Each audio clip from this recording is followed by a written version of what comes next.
Alright, 59 crew, Haze Inc here, and I'm back once again to talk to you about this month's PlayStation Plus lineup and how it stacks up against Xbox games with Gold lineup. Again, I'm going to do what I did last month, award the score, see who wins, see who doesn't win.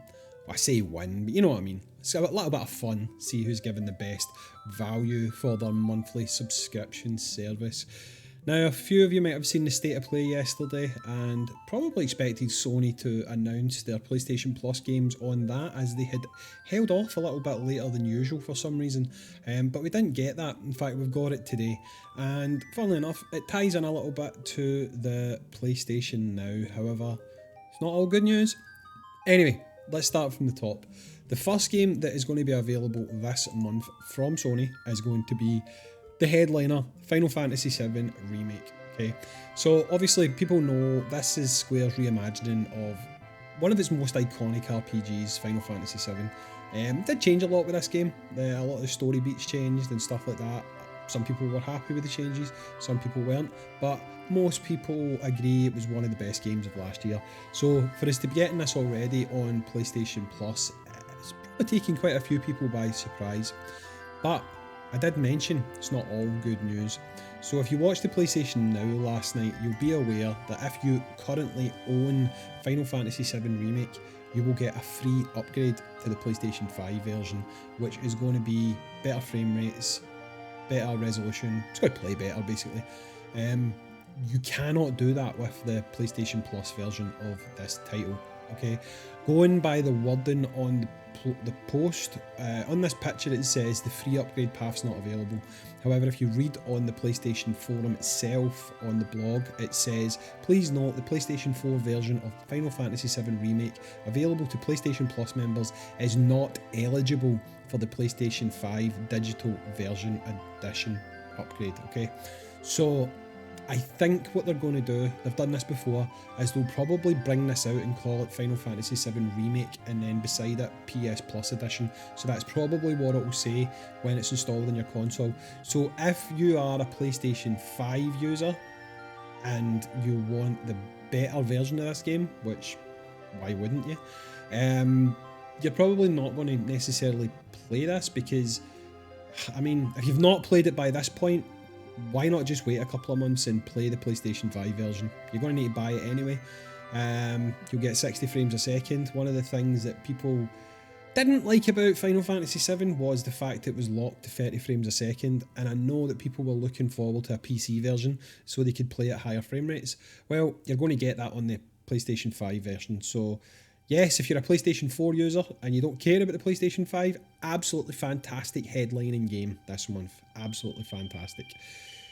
Speaking of PlayStation 5, the one game this month that we are getting for PlayStation 5 is a game called Maquette. I'm not 100% sure how you pronounce it, but I'm going to call it Maquette. And it's a puzzle game. It's basically a sort of a big world, small world puzzle game where you have to move the world around to solve puzzles and stuff like that. We don't really know a lot about this game. It's one of these, it's launching on Plus kind of titles, so most people will get to experience it for the first time at the same time as the rest of us, so there's not really much to say about it. It looks okay. It's a first person puzzle game. If you like stuff like that, then it's probably going to be a good one for you, but obviously it's not as stand out as some of the titles that we've had in the last couple of months. So I'd say that if you're a PS5 only user and you do not want to play PS4 games on your PS5, then you're probably not getting a lot this month. The other big one that's coming is Remnant from the Ashes. Now, a lot of people might not know about this game, but it's actually a decent third-person shooter game. It's a lot of fun. It actually, graphically, it's got a nice graphical style. It's kind of reminiscent graphically of Dead Space, except it's out in the open, you know, so the same camera view and stuff like that, less dark, dingy environments, more open spaces, taking on monsters and stuff like that. You can play with additional people on this one as well, so you can play it in co-op, which is good. There's epic boss battles and stuff like that as well, so this is a good one. I'm actually looking forward to playing this one myself on the PlayStation 5. The only one of these games that I've actually put a lot of time into, because believe it or not, I've not played Final Fantasy VII Remake, I'm not going to lie. I do own it, I was planning to play it, but now that I know it's coming out for the PS5, I'm just going to wait and play that version.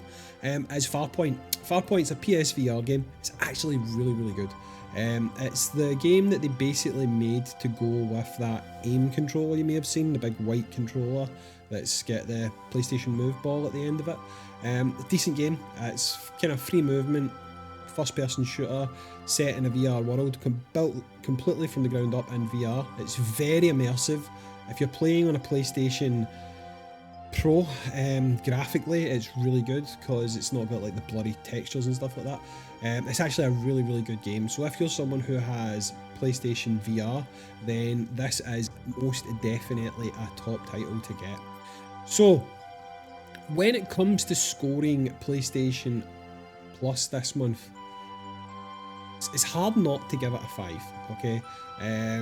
So I'm kind of going to give it a 5, but with the caveat that if you're a PlayStation 5 only user and you don't have PSVR and you don't care about playing the old version of Final Fantasy VII because you're going to buy the new one anyway, then I'd probably give it a 4, right? Because Remnant's still a decent game. Marquee looks like a good game to get on launch, and obviously having the option to at least dip your toes into Final Fantasy VII and use it as an extended demo before you purchase the other version, then there's just a lot of value there. I mean, I think it's hard to argue that we can't give 5 out of 5 to PlayStation Plus this month, because Final Fantasy VII Remake alone, for a lot of people, considering it's only just over a year old, is pretty much going to secure that most people would be happy with it getting 5 out of 5. So that's what I'm giving it, 5 out of 5. Jumping over now, we're going to take a look at Xbox Live Gold. Okay, now people will know that Live Gold works a wee bit differently for PlayStation Plus. They don't just dump all their games at the start of the month, they kind of spread them out. So what you're going to get, first of all, is you're going to get from the 1st of March to the 31st of March is Warface Breakout. Okay, it's a futuristic shooting game. It's a kind of tactical shooting game, okay, where obviously you've got co-op, team-based coordination, quick draw gunplay, stuff like that. It's got a special deathmatch event running when the game comes out as well. It's going to be running between the 8th of March and the 22nd. You get special rewards and stuff like that as well. So it's actually a really good time to launch the game. So if you're someone who likes your shooters, which generally speaking quite a lot of Xbox fans do, it used to be the home for first-person shooters, so it'll probably appeal to quite a lot of people on that platform. You will have Warface Breakout.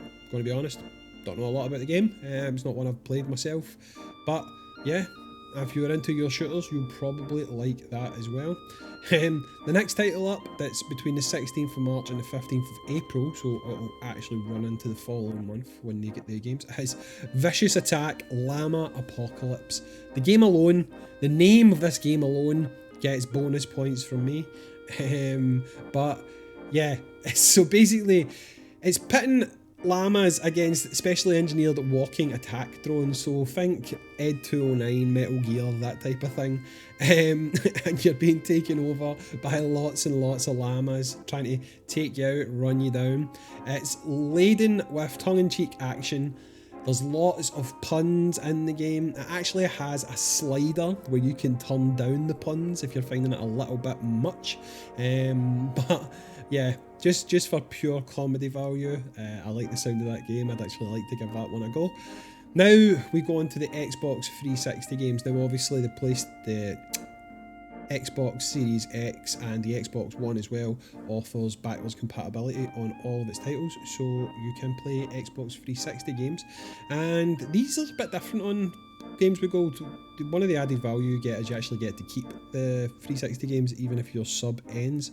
So first up we have the SNK Classic Metal Slug 3. This game's awesome. I mean, it's a great game. There's no denying it's a great game. Side-scrolling, shooting action. It's a lot of fun. It's difficult. I mean, it's very difficult to be honest, but it's absolutely fantastic. If you like games like, I'm trying to think off the top of my head. I went blank on it, so I'll go back there. But side-scrolling shooters. What's that one from Konami? I've totally forgot the name of it right now. That's going to bug me. Doesn't matter. Moving on. But yeah, Metal Slug, awesome game. I mean, truly is an awesome game, and I do recommend it to people. So yeah, value-wise, I mean, it's old. That's the only thing. You can pick this up on emulation, which a lot of people do. I think you can get the Metal Slug games on mobile phones now. I'm not 100% on that, but I think you can. So I mean, it's nice to have it for free, put it that way. I wouldn't pay $9.99 for it though. That's one thing. It says the normal price is $9.99. I wouldn't be paying that for it personally. The other Xbox game with games with gold this month is Port Royale Free, which is from the 16th of March to the 31st of March. And basically, you make your name for yourself as an adventurer or a trader in a virtual recreation of the 17th century Caribbean Sea. Guide more than a dozen historical ships into naval warfare, set up trade routes between islands, and become the most powerful merchant this side of the Atlantic. Always keep your eye out for competition. So, yeah, I mean, it's quite niche, to be honest. Not everyone's going to really dig that type of game. So yeah, it makes it difficult for me to score this one. I mean, for me, the two best games on here, for me, are probably Metal Slug 3, and just for the comedy value, I like the sound of the llama title. But overall, I don't even think this comes close to PlayStation's offering this month. I'm really not wanting 5.9 Gaming to sound like we are PlayStation fanboys here, because we're honestly not. We're trying to be objective as possible. But, I mean, looking at this lineup, I genuinely can't give this lineup any better than a 3 out of 5. I just think that there's too many niche titles in here. A lot of the other titles are older, like Metal Slug 3. Some people won't even bother with these Xbox 360 games. I know people personally who just don't even bother downloading them. Microsoft are clearly putting all their eggs into Xbox Game Pass, and they don't seem to care as much about games with gold, in my opinion. So I am going to give Xbox games with gold 3 out of 5. So for this month, we're definitely going to declare Sony the winner with PlayStation Plus's offerings again. Reason being, you've got one of the best games of last year up there.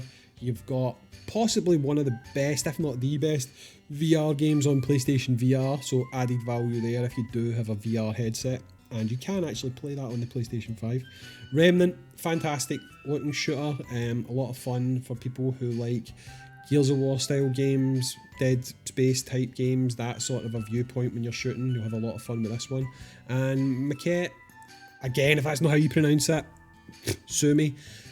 It's a new game. I like it when new titles launch on PlayStation Plus. It's something you might not have bought in the first place. You give it a go. Might turn out that you like it. Day one, you get to make your own decision, you know. So for that reason, we're going to award the month to PlayStation Plus. Quite happy to give it a 5 out of 5. The only disappointing thing is you're not going to be able to get the upgrade to the PlayStation 5 version of Final Fantasy VII. But ultimately, I don't really think that is enough of a reason to mark it down score-wise, because it's still a good game. It still sells for a decent amount of money, and I think most people, even if they just play the PlayStation 4 version, I still think most people will be happy with that lineup. So guys, that's it from me, Hazink. I will catch you on the next 5.9 video. Stay safe, stay healthy guys, and see ya.